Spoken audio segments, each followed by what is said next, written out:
Hello guys, good afternoon. So I'm here again to show you this afternoon where the onions transplant after 45 days. So ayan, heto na po. Ayan, nakikita nyo po yan. Ito pong mga dayami na ito na inipon nila dyan. Yan po yung ilalatag din po dito pag naayos na itong mabuti. Then dito na po nila itatanim yung mga pinunlang sibuyas na dinadamuhan namin. Ayan, so you know,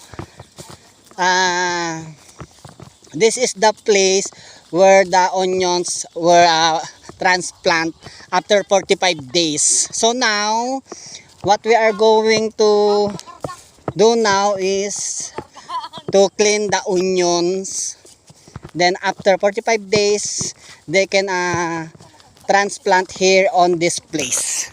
This one, ayan, so ang luwang po, ayan, mula doon sa baba hanggang doon. At ayan naman po ay yung mga pala naman po dyan sa kabila.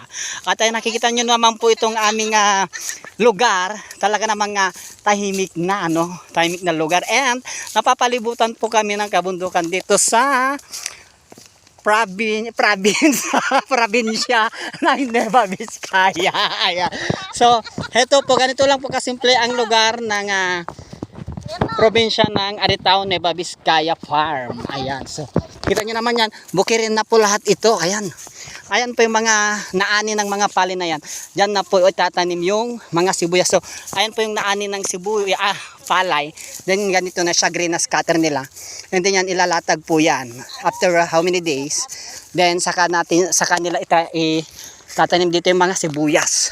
Ayan. So, ayun. So now, we are going home na. So, you see that mountain. Ayan. Near of that mountain. Ayan.